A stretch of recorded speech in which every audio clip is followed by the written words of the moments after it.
We all are here because of one common factor, and that is education, education, and education. There can't be any other factor. There can't be any other reason. People like us, we join civil services, contributing in changing people's lives. And the founding is, this foundation we got from that education actually. And let me compliment Sanam S4 for the pioneering work we are doing actually. As we all know, I think I am not going to give you a lot of data about, number of universities, institutions, and, college, because you all know all these things, But I think one of the focus specifically, which is national education policy is trying to address is quality of education. And quality of education, I think you are going to play a huge role, and I congratulate you, I compliment you for this work. Friends, let me also share, allow me to give you some context. What is happening? What is the context of the whole education policy? How we are moving forward? And how governance in education sector is going to bring the change, and what kind of change we are expecting. In fact, we say that present era, this is all about building partnership. See, any one institution all alone can't do, and there is a reason that synergy, that kind of, compatibility, that kind of, the forces you bring, when you build partnership. So first and foremost is that Government of India and Indian institutions are looking for partnership, and B, working together. Not only forging partnership, building partnership, but working together. And obviously, the aim is changing lives. And when we talk about changing lives, let's understand that, everybody has read, yesterday seen the TV and social media, and today a newspaper, that India has become, I think, the most populous country of the world, with 17.6% population, 1.43 billion, people. And that too, below 25 years age, 50% population. It means 700 million plus people, almost 10% of humanity. And I think this is the forum where we are talking about immediately about this 10% of humanity here. I think we must understand that what is the task ahead of us, and what Government of India is trying to do, and what Prime Minister has given. Repeatedly he has said, since taking over as Prime Minister in 2014, that the aim of the government is changing people's lives. And you try to see the big picture. Since day one, idea is 2 or 3 major things. That A, create world-class infrastructure, create those kind of public service delivery, those kind of services, enable young people, enable everyone to access universally all these services, and create an atmosphere basically where each and every individual is able to realize his or her full potential. So when we talk about universalization of clean drinking water, or toilet, or public health, or education, or electricity, or cooking gas, the objective is same, that create that level playing field where each and every individual is able to realize his or her potential. And this is the work which government is doing, basically is be working with speed and scale. We can't keep waiting for eternity, that we have to work with speed and scale, and that's what we are trying to do that, at this stage, Let's see, when all these things are happening, how Indian economy is changing, and how people's aspiration is basically building up, and which government is basically to fulfill that as aspiration. Let me give one data. It took 60 years for India since independence to become $1 trillion economy. In 2007, we became $1 trillion economy. But next 1 trillion was added in only 7 years. In 2014, India became $2 trillion economy. And next trillion was added only in 5 years. In 2019, third trillion was added. India in 2019 became $3 trillion economy. Of course, after that, you know that because of COVID, and our expectation and aspiration was that by 2025, we should be $5 trillion economy.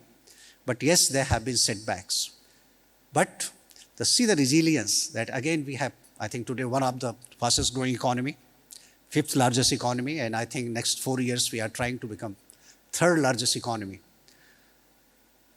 The point I'm trying to make is that India and Indians, they don't have, they will not keep on waiting.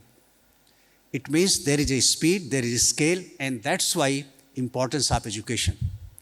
If you ask any woman, imagine at the time of independence in India, literacy rate was something around 9.8%. And from there, we have crossed 70%. And the same India, since last 75 years, is producing with the scientists, our technologists, our bureaucrats, our political leaders. The importance of education in Indian society is I think, the most important. Ask any woman, literate or illiterate. I think the first requirement is that, and first dream she has for her children is education. I think this is our strength. That our society, education is a kind of innate, belief that we have to educate our children.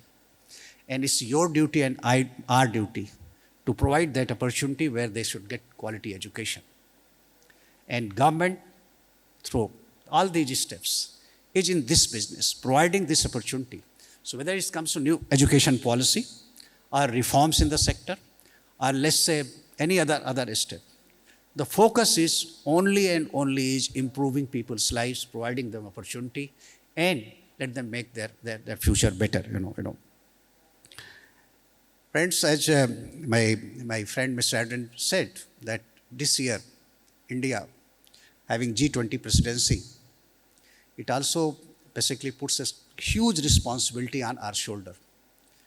And India is trying to do is that what is our philosophy, Vasudhaiva Kutumbakam, that whole world is one family.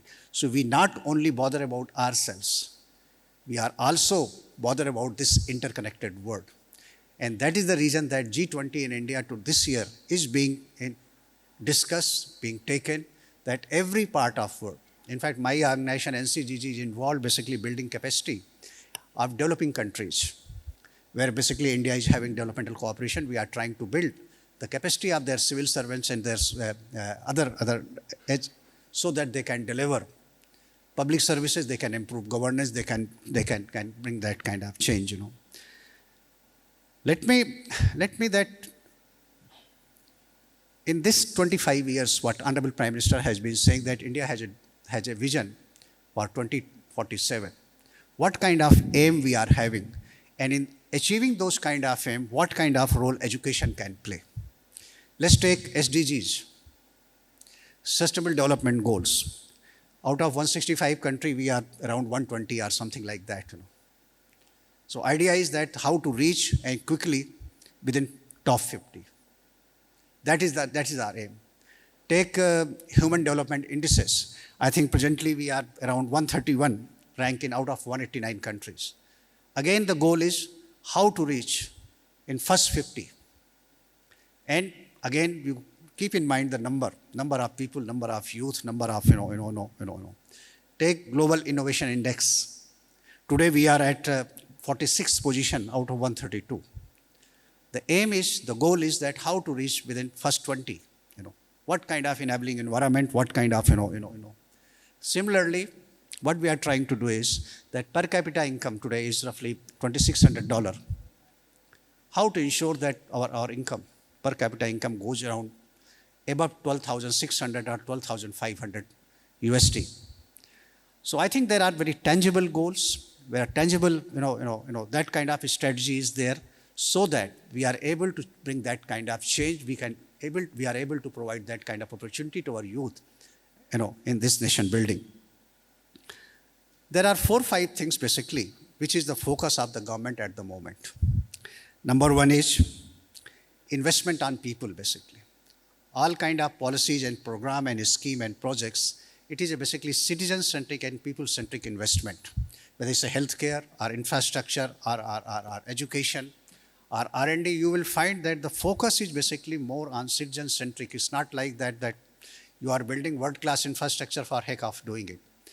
The second is, of course, top-class infrastructure so that people's lives become better. Thirdly is, most important aspect is nutrition and healthcare. That we must invest on our children, our youth, our young girls and women, on their nutrition and healthcare. Fourthly is education and skilling. The investment which is going on in this sector is basically including creating world-class universities and other reforms, basically. And lastly, one most important thing is about investment in R&D. In fact, yesterday you must have heard that this quantum project have been approved actually.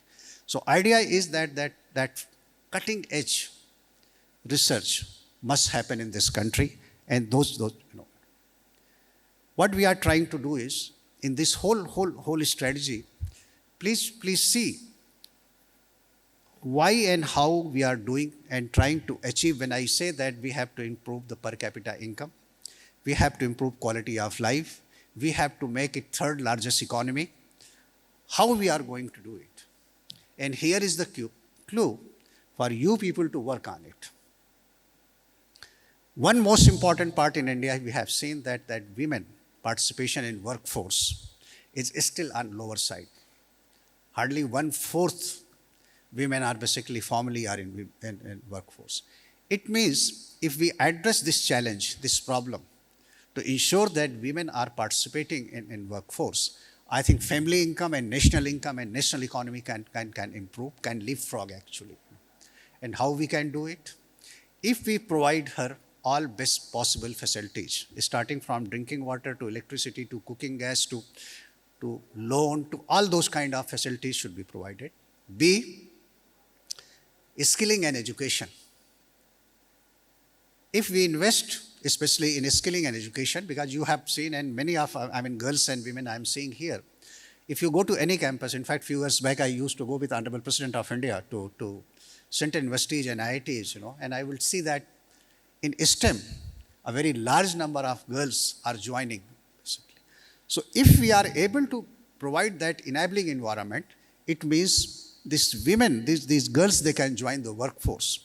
And the family income, the whole economy, the whole ecosystem can improve. And what we are trying to do it.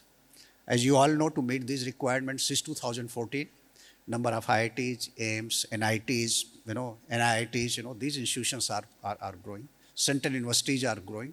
That is the approach that will provide that kind of opportunities so that we are able to do it.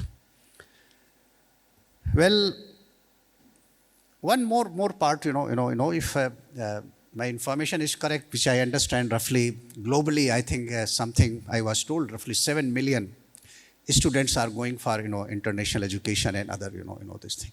And one of our aim is how to make what Prime Minister is saying, that how to make India an attractive destination that maybe in coming 15 to 20 years, roughly 1 million students, international students are going to come to India.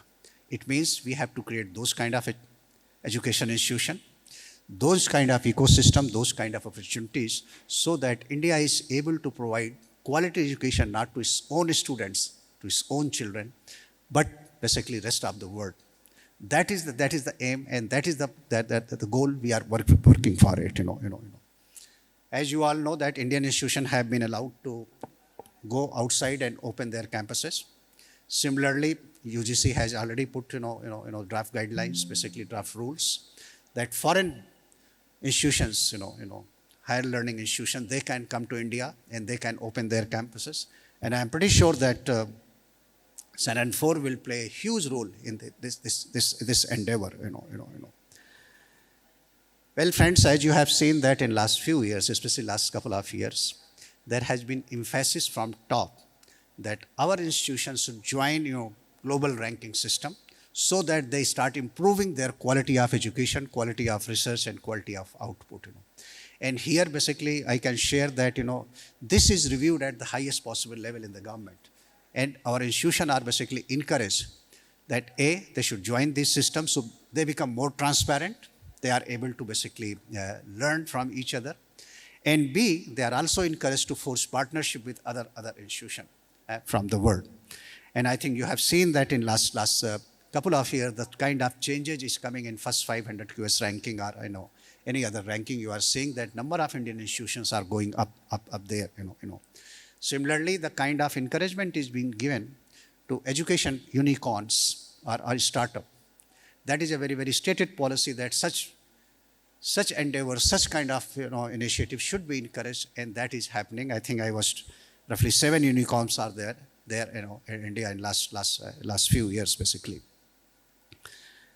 Friends, this is the time, this is the occasion when basically India is providing opportunity to our youth. And one more important aspect is the kind of India stack is being built.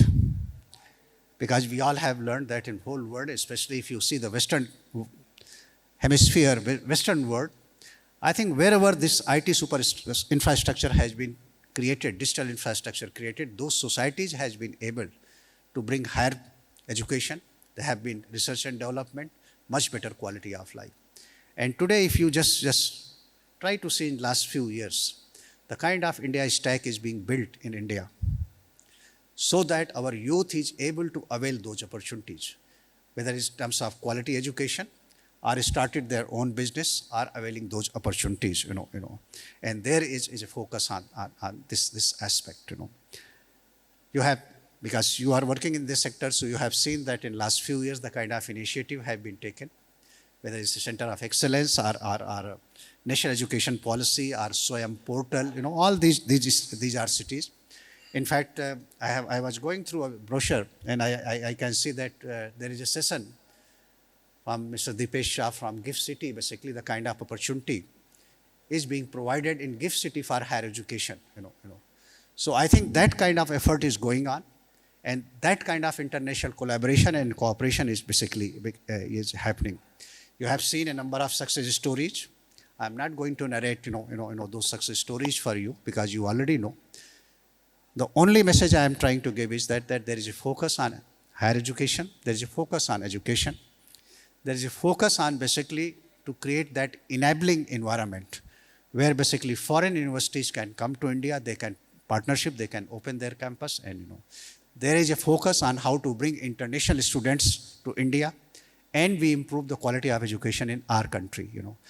To do all these things, there is a focus that digital infrastructure, investment in R&D, investment in higher education, that is made, and that we are working. And in this all endeavor, the philosophy is that build partnership with various countries, various institutions, work together and change lives. I'll stop here, friends. I wish you all very best, and I'm sure that next couple of days deliberation will bring a lot of new insight, and it will also show way forward. And so far as the government of India is concerned, I think we are in full support of this kind of endeavor. Wishing you all very best. Thank you all very much. Thank you.